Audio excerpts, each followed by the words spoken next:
हे friends, उम्मीद है कि आपको हमारी स्टोरीज पसंद आ रही होंगी। चैनल को सब्सक्राइब करना मत भूलिएगा। तो चलते हैं आज की स्टोरी की तरफ। मूवी स्टार्ट होती है एक नाग से, जो अपना बड़ा खौफनाक सा मुंह खोले एक आदमी को डसने के लिए तैयार था और उस आदमी ने पैरों में कड़े पहने हुए थे। वो नाग से बचने के लिए काफी तेज भाग रहा होता है, लेकिन नाग बहुत बड़ा था। वो आदमी के सर पर पहुंचकर अपना बड़ा सा मुंह खोलता है और इसके साथ ही हमें पता चलता है कि ये एक ख्वाब था। आँख खुलने पर ख्वाब देखने वाला उठकर उसी कड़े को देखने लगता है जो उसने ख्वाब वाले आदमी के पैर में देखा था। उसे अपनी चेस्ट पर ब्लैक स्कार्स नजर आते हैं। उसी वक्त एक मॉन्क आता है और वो उस लड़के को, जिसका नाम आउद था, पूछता है क्या हुआ है। आउद कहता है कुछ नहीं, लेकिन मॉन्क उसके पास आकर उसके स्कार्स देखता है तो वो खौफजदा हो जाता है। नेक्स्ट हम एक हेलीकॉप्टर देखते हैं जिसमें से एक के पॉप स्टार मिनजुन और उसकी मैनेजमेंट के लोग निकलते हैं। मिनजुन को देखकर मीडिया वाले और अवाम खुशी से पागल हो जाते हैं। एक रिपोर्टर मिनजुन से पूछती है क्या ये सच है कि आप अपने बैंड से अलग हो गए हैं। मिनजुन का दोस्त रिपोर्टर से गुस्से में पूछता है तुम किस चैनल से हो, और जब वो एक फेमस न्यूज चैनल का नाम लेता है तो उसका गुस्सा एकदम एक्साइटमेंट में बदल जाता है। उनको फ्लैट होता देखकर मिनजुन की मैनेजर उस रिपोर्टर से कहती है कंपनी इस बारे में बाद में अनाउंस करेगी। वो लोग वहाँ से आ जाते हैं, लेकिन सारा क्राउड उनके पीछे पीछे था। वो लोग ड्राइवर को कॉल करते हैं तो वो कहता है मैं एक एक्सीडेंट में फंस गया हूँ। ये सुनकर बेचारा मिनजुन इतने सारे लोगों में फंसा उन्हें फेक स्माइल देने पर मजबूर होता है। तभी एक टैक्सी वाला मिनजुन के साथ सेल्फी लेने आता है तो वो लोग उसी की टैक्सी में बैठकर वहाँ से निकल जाते हैं। नेक्स्ट वो सब एक मंदिर में दिखाए जाते हैं जहाँ वो मॉन्क से अपने एक दोस्त का पूछते हैं जो इंडिया गया हुआ था। फिर वो आउद का पूछते हैं तो उन्हें बताया जाता है कि वो ठीक नहीं है। वो सब आउद से मिलने जाते हैं और उसकी स्नेक स्केल्स जैसी स्किन देखकर वो भी डर जाते हैं। ये कर्ज उस कड़े की वजह से था जो आउद के पास था, जिसकी वजह से आउद की तबीयत बहुत खराब रहती थी और उसे बुखार भी हो जाता है। आउद उन्हें बताता है कि इसकी वजह से एक नाग नाम का भूत जाग गया है जो आउद की तरह ही इस कर्ज का शिकार हुआ था और वो आउद से अपना कड़ा वापस लेना चाहता था, इसलिए वो आउद के ख्वाब में भी आता था। वो लोग कड़े पर लिखी कदीम लिखे को पढ़ने की कोशिश करते हैं, लेकिन उस पर लिखी स्टेटमेंट पूरी नहीं थी, जिस वजह से उन्हें लगता है कि इस कड़े का दूसरा पार्ट भी होगा जिस पर लिखी राइटिंग से ही पूरी बात समझ आएगी। वो सब लोग आउद को इस कर्ज से निकालना चाहते थे, इसलिए वो डिसाइड करते हैं कि उस टेम्पल जाते हैं जहाँ के मॉन्क के पास भी ऐसा ही एक कड़ा था, इसलिए उसे कड़े की एग्जैक्ट लोकेशन का पता होगा। वो टेम्पल में इबादत कर रहे थे और दूसरी तरफ नाग बहुत आहिस्ता आहिस्ता उनकी तरफ बढ़ रहा था। उसके करीब आते ही आउद की तबीयत खराब होने लगी थी तो सब लोग आउद को संभालने लग जाते हैं। उन सब की वीडियो बनाते लड़के को अजीब एहसास होता है और जब वो जूम करके देखता है तो उसे भूत नजर आता है। वो भूत का शोर मचा देता है और भूत देखकर मिनजुन की मैनेजर वहाँ से भाग जाती है। नाग कहता है जो मेरा है वो मुझे वापस करो, मैं तुम सबको मार दूंगा। वो लोग उससे बचने को बाहर भागते हैं, लेकिन तभी सारे दरवाजे और रास्ते बंद हो जाते हैं। आउद की तबीयत भी ज्यादा ही बिगड़ जाती है। एक मॉन्क नाग को देखकर कुछ कहता है तो वो काफी माइंड कर जाता है और उसे ऊंचाई पर ले जाकर जमीन पर फेंक देता है। फिर वो उस पर बुद्धा की मूर्ति गिराने लगता है जिसकी नोक दिल में लगने से उसकी मौत हो सकती थी, लेकिन उसके साथ ही उसे बचा लेते हैं। अपने दोस्त को तकलीफ में देखकर आउद रोने लगता है और अपना कड़ा नाग को देते हुए कहता है ये लो, तुम्हें यही चाहिए ना। नाग इससे भी खुश नहीं होता और कहता है तुमने मेरी कीमती चीज क्यों चुराई। जब वो दे रहा था तो भूत भाई वापस ले लेते, लेकिन वो तो ज्यादा ही दिल पर ले गया था। बेबी मॉन्क बुद्धा की लाइटनिंग वाली मूर्ति उठाकर नाग की तरफ करके लाइट मारता है तो उसे ना चाहते हुए भी जबरदस्ती वहाँ से जाना पड़ता है। सुबह वो आउद से नाग का पूछते हैं जो उन्हें बताता है कि यही भूत उसे ख्वाब में नजर आता था और वो आउद से कहता था मैं तुम चारों को मार दूंगा, तुम लोगों ने मेरा कड़ा चोरी किया है। ये सुनकर तो सबकी हालत पतली हो जाती है कि अब अगला शिकार कौन होगा। वहाँ पुलिस ऑफिसर आता है और उन्हें बताता है कि उसे एक कोरियन की लाश मिली है। वो लोग लाश के पास जाते हैं तो वो मिनजुन की मैनेजर की थी। उन सबको छोड़कर सिर्फ अपनी जान बचाने के लिए भाग गई थी,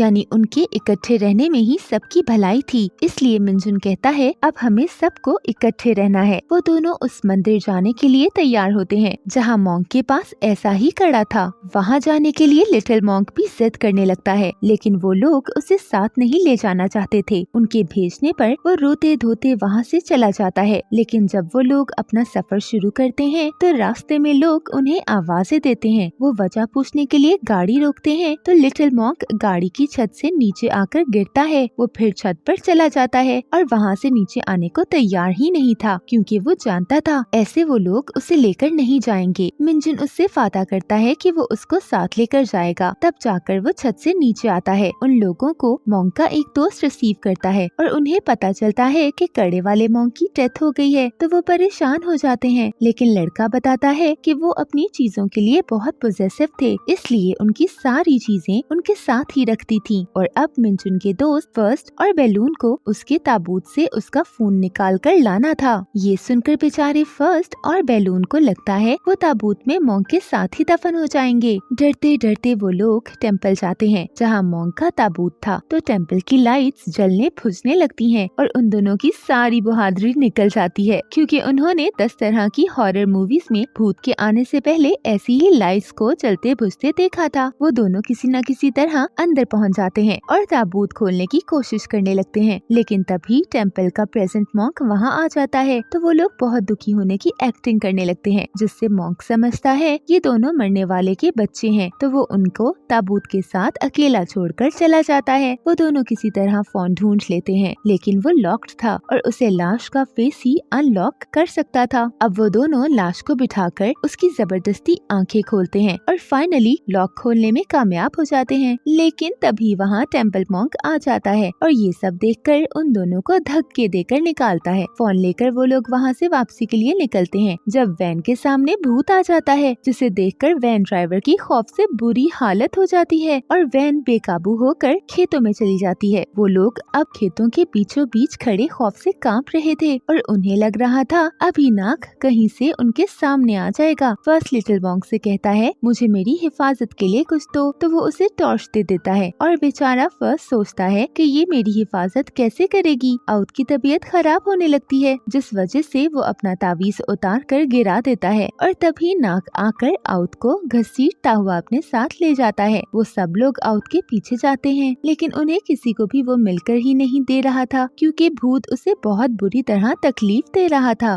वो लोग आउट को ढूंढते उस तक पहुंच ही जाते हैं, जहां आउट की हालत देखकर लिटिल मॉन्क उसके करीब बुद्धा की मूर्ति लेकर जाता है, तो आउट उस पर ही हमला कर देता है। बेचारा बच्चा पूरी तरह उसका मुकाबला करने की कोशिश करता है, लेकिन बुरी तरह जख्मी हो जाता है। लेकिन तब तक आउट भी बेहोश हो गया था। आउट को होश आता है तो वो हॉस्पिटल होता है और वो लिटिल मॉन्क से माफी मांगता है। वो अपने सब दोस्तों से भी कहता है कि मेरी वजह से सब मुसीबत आ रही है, लेकिन वो उसे यकीन दिलाते हैं कि सब मिलकर उसे इस मुसीबत से निकाल लेंगे। फिर वो लिटिल मॉन्क को समझा बुझाकर घर भेज देते हैं और खुद वो उस मंदिर के लिए निकल जाते हैं, जिसका पता उन्हें डेड मॉन्क के फोन से मिला था और यहाँ पर ही वो कड़ा था जिसकी तलाश में वो लोग आए थे, ताकि दोनों कड़ों को मिलाकर फुल स्टेटमेंट पढ़कर आउट को इस घर से निकाल सकें। वो लोग माउंटेन्स पर पहुँचते हैं तो उन्हें पता चलता है यहाँ जो मंदिर था वो अब नहीं रहा। वो लोग पहाड़ों में ही कड़ा ढूंढने लगते हैं और तभी आउट को ज्यादा तकलीफ होने लगती है, जिसका मतलब था कि कड़ा इसी जगह पर है। तभी फर्स्ट और बैलून को कड़ा नजर आता है और जब मॉन्क वो कड़ा निकालने पत्थर के नीचे जाते हैं, वहाँ भूत आ जाता है जो मॉन्क को कड़ा लेने से रोकता है, लेकिन फर्स्ट और बैलून उसे खींच लेते हैं। वो सब वहाँ से भागते हैं क्योंकि अब भूत उनके पीछे ही था। वो लोग भूत से बचते हुए एक घर के अंदर जाते हैं जहाँ आग जल रही थी और वो ये देखकर हैरान रह जाते हैं कि इस वीराने में भी एक मॉन्क बैठा इबादत कर रहा है। मॉन्क उन लोगों को बताता है कि यहाँ एक नाग होता था जिसने बहुत से लोगों को मारा था, तो एक मॉन्क ने उसे पकड़ लिया था और वो नाग लोगों को परेशान करने से बाज आ गया था। फिर उस नाग ने एक बहुत बड़ा मंदिर बनाकर मॉन्क को गिफ्ट किया था और साथ ही 2 कड़े भी दिए थे। वो मंदिर तो बाद में सहरा में बदल गया, लेकिन यही वजह है कि आज भी मॉन्क बनाने वाले को एक कड़ा दिया जाता है। आउट मॉन्क से कहता है कि मुझे अभी भी भूत हर्ट कर रहा है, तो मैं उससे कैसे लड़ सकता हूँ। मॉन्क कहता है तुम सब लोग मिलकर ही उससे लड़ सकते हो। सुबह को जागकर वो लोग वहाँ से निकलते हैं तो उन्हें एक जगह लोग बुद्धा के सामने प्रे करते नजर आते हैं। वो उनके पास जाते हैं, तभी आउट की तबीयत खराब होने लगती है और मॉन्क समझ जाता है कि ये नाग के कड़े का कर्ज है। मॉन्क उसे